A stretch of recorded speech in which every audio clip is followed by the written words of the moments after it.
Hey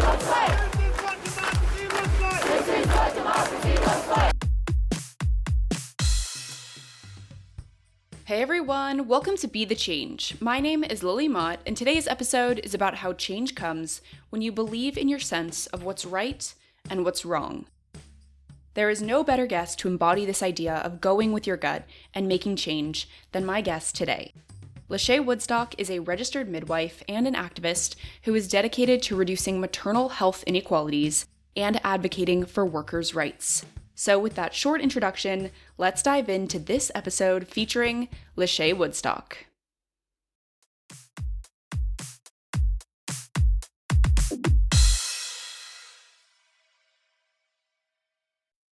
So, my name is Lachey Woodstock. I am a midwife at the moment, and I also do quite a little bit of work with trade unions. So, I am with the Royal College of Midwives, which is my trade union. And then I also work with the Trades Union Congress, who are the overarching union of quite a few unions in the UK, particularly the ones. So I'm with Trade Union Congress Cymru, which is Welsh trade unions. So yeah, I've been doing quite a bit of work with them. I am on their Black Activist Programme, which has really helped me to understand more about the trade union movement and how I can be an activist both in the workplace and day-to-day life.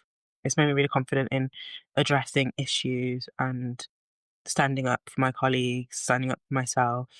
So yeah, it's really good. That's kind of my remit at the moment. That is so wonderful. That's amazing. I would love to talk with you a little bit about what made you interested in getting started with, I'm going to say social impact work, but I feel like the work that you do is just, you're touching on so many different things. Yeah. I guess making change. What made you interested in kind of making the world a better place in these different ways? What set you on that path? I would say I've always kind of been a bit of a trailblazer, kind of one of those kids that was just a bit different. And I always wanted to stand up for things that were wrong. I have a really strong sense of when there's injustice, I get personally offended by it. I don't like injustice. I don't like seeing people being taken advantage of. I have also had quite a few experiences in life where I have felt like I wasn't being treated in the correct way, whether that was in the workplace, whether that was in my personal life. And sometimes it's really important to have somebody there backing you up, or to have someone there to stand up for you, or to tell you you're right in feeling that way, or you're right in not accepting that. Because it can be quite lonely when you are feeling really strongly about something, and then it's you feel like you're the only one. So I've always been quite led to work like this. I was an activist from a young age, but I didn't know it.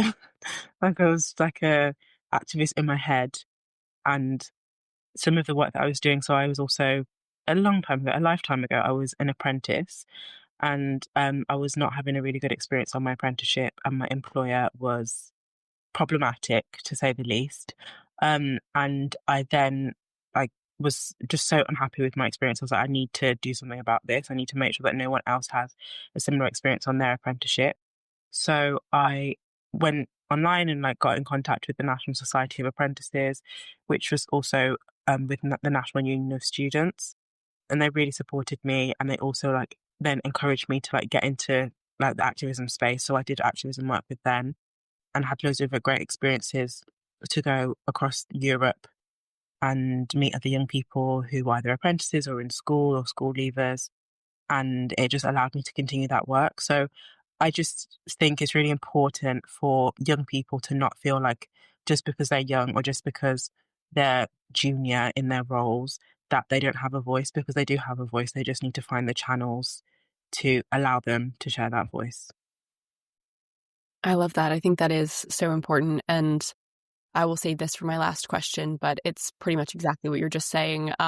Advice for young people. So I'll save that towards the end. But can you tell me a little bit about your journey as a midwife? I think this is so interesting. And we've talked a little bit about this when we got to meet in person. It's not all the time that I get to meet my guests in person. So this is exciting.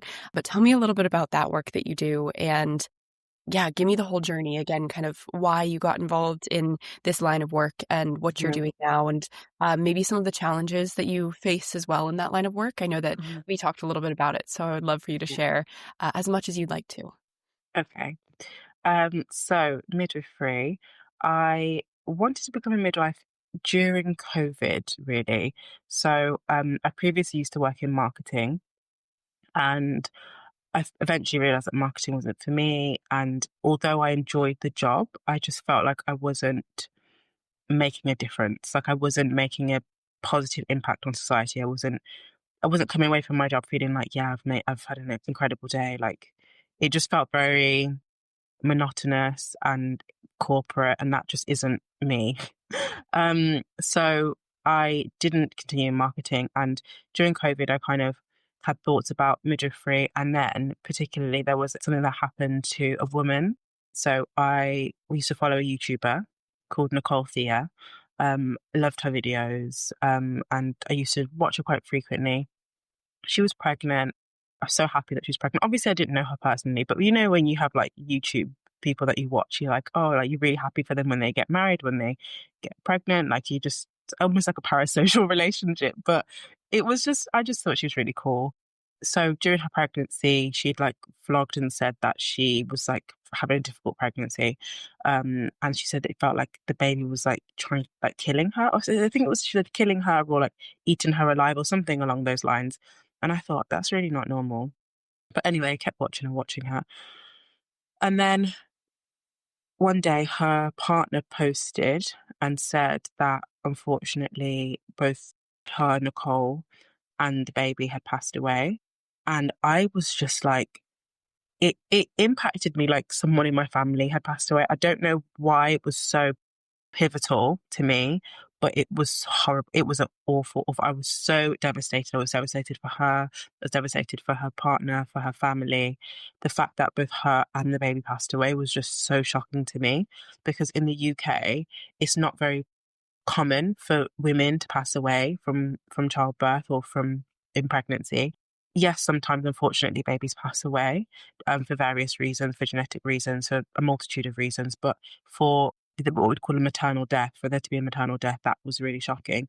So I then was kind of like, okay, I need to like, felt like I needed to have answers. So then I then started researching maternal deaths. And then I found out, I didn't know about it before, but the rate of maternal deaths of Black women in the UK was at the time, I think it was 4 times more. I can't remember the statistics compared to white women. And also Asian women, I believe, was 4 times or 3 times more. I'll have to check the statistics. But I just couldn't understand why in Western society where we have all these advancements and all these things, and we're meant to be one of the best countries in the world for healthcare, that Black women were dying at such a rate.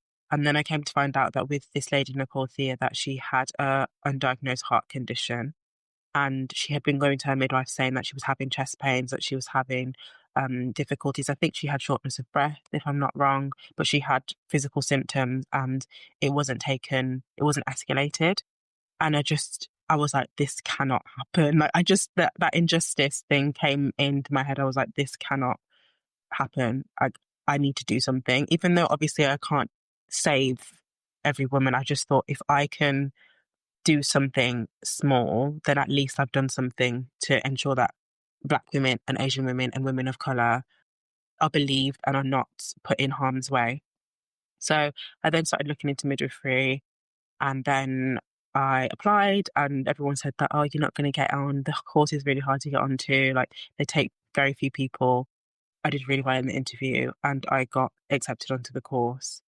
And yeah, since then it's been a roller coaster. It's been- I don't know where to start with that. But if you want to ask me any questions, I'll answer your questions. But it's been a Yeah. roller coaster.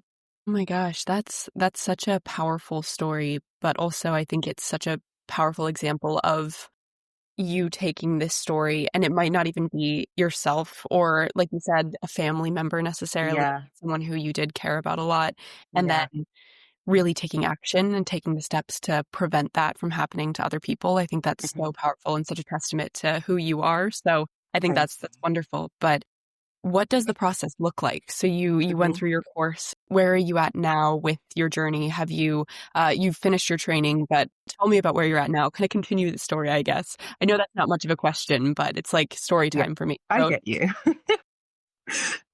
So the course is 3 years. It's a full degree. I completed my degree September 2025, so recently. So on the course, what they don't tell you, or what I wasn't aware of, I think maybe I was a bit naive in coming into midwifery. I was so like determined and motivated, and I came in like such a confident, like shining person, and I've come out, I would say, slightly like dampened, like my zeal has been dampened.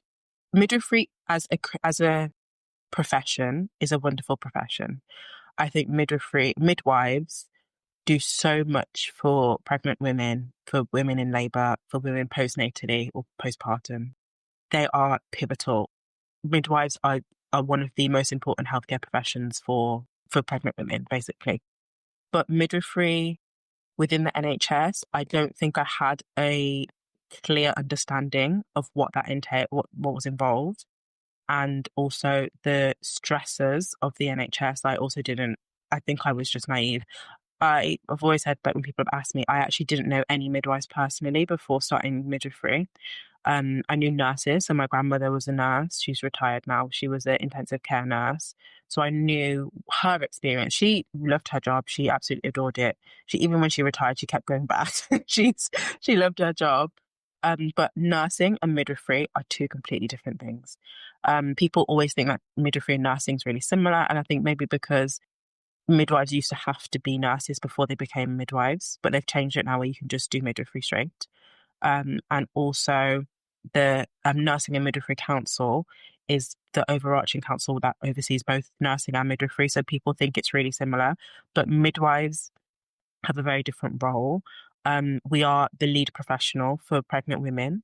So if when a woman is pregnant, they only see us unless there's any abnormalities or something that's not physiologically normal. If it's a pathology, they then go to an obstetrician. But we're still looking after them as well. So the sheer responsibility is overwhelming sometimes. Like for me, like, and I know for my colleagues as well that I've spoken to, who've like recently qualified, it is so intense. There's a lot of pressure on you. It's very like high stakes sometimes, particularly in labour care. So when you're looking after a woman on the labour ward or on the midwifery led unit, which is like the birth centre where they only have midwives, no doctors, it's a lot of pressure. You are basically in charge of two lives. You're in charge of the woman's life and you're in charge of the baby's life and making sure that both are well. You're in charge of escalating things. So if something is abnormal, it's really important that you escalate that to an obstetrician. And straight away, even if sometimes you'll find situations where you think something's not right, you can't put your finger on it, what's not right, but something isn't right. And then it may not be taken as seriously by a doctor until it's like an emergency kind of thing. But it's like you've known, you felt that something wasn't right just in yourself, you just know. And then sometimes it may not be taken on straight away. So there's just a multitude of, I could talk for hours about the role. I adore looking after women and babies. I love it. I love looking after pregnant women. I know that that's something like since I was a child, I was obsessed with pregnant women. It was a bit weird actually. Like I used to see pregnant women and I used to be like wanting to go and touch them and it was really weird and creepy. I think maybe because I was the only child for so long. But yeah, it's a beautiful, beautiful career, but there are just some significant stresses I find working as a midwife within the NHS.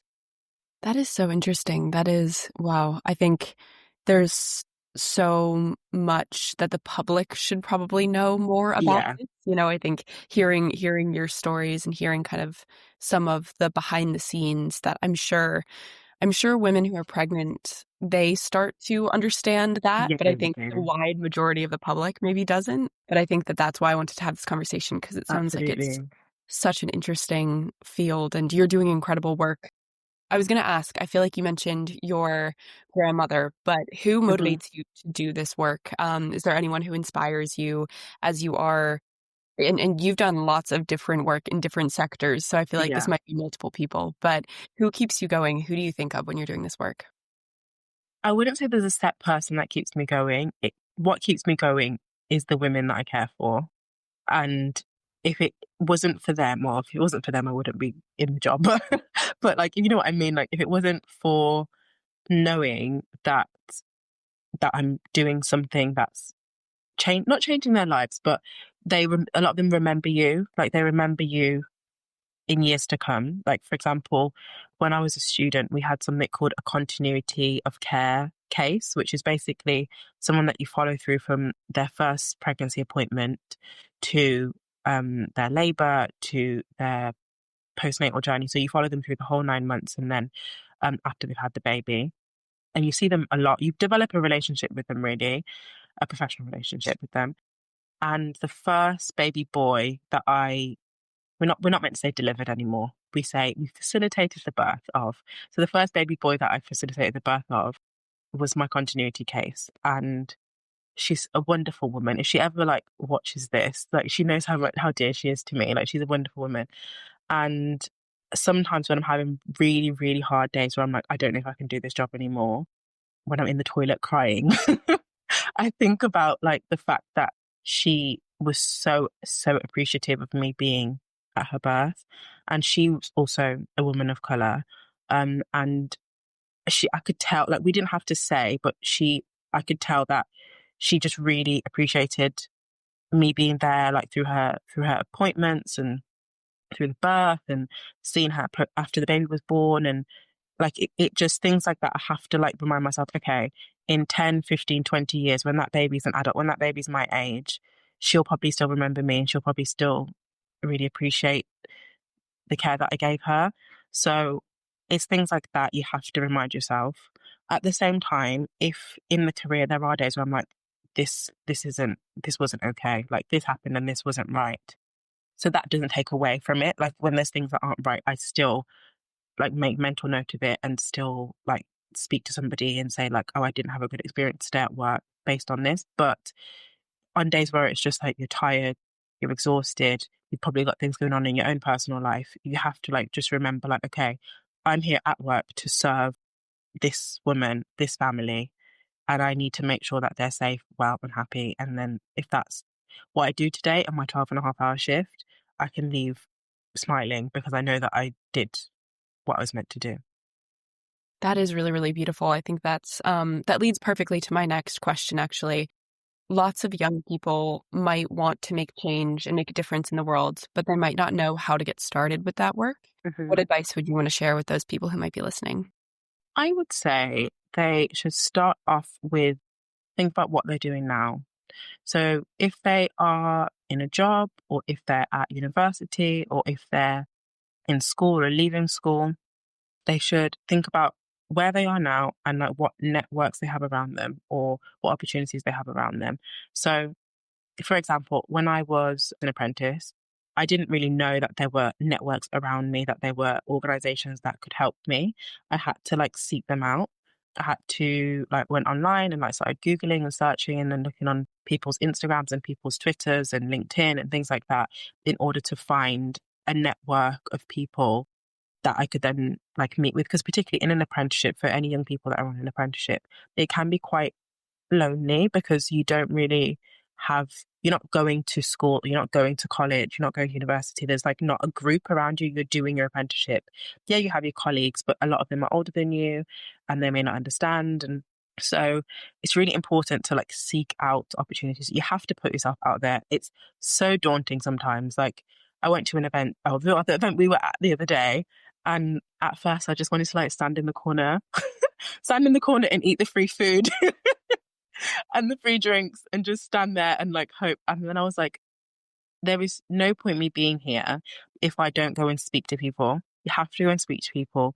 Or even if it doesn't come naturally to you, kind of just like look at someone and be like, oh, that person's standing by themselves as well.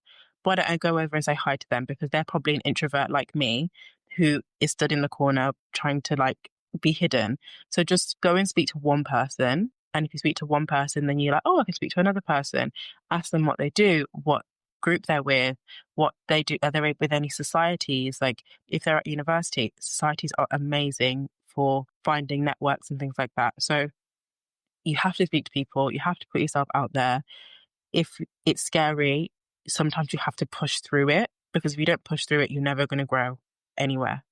So yeah, doing those things are usually great. And then social media is also, I know like social media's got its pros and cons, but if you're not visible on social media and you're not visible to the right people, no one's ever going to know about you or about your activism or about what you want to achieve. So you have to utilize social media to your advantage and get on LinkedIn. LinkedIn is great.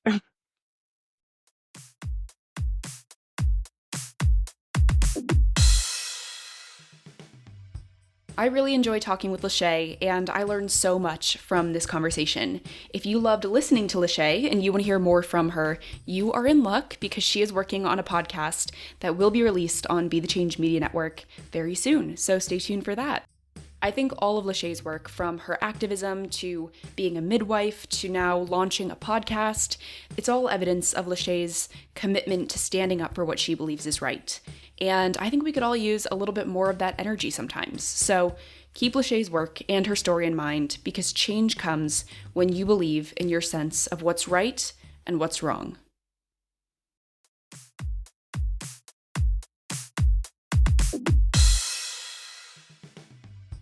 Thank you so much for listening to this episode, and you can find Lachey on Instagram and LinkedIn, and I included those links in the description of this episode. If you want to talk to me about anything I mentioned, please reach out to me by email at lily@bethechangepodcast.org or on Instagram at Be the Change Media Network.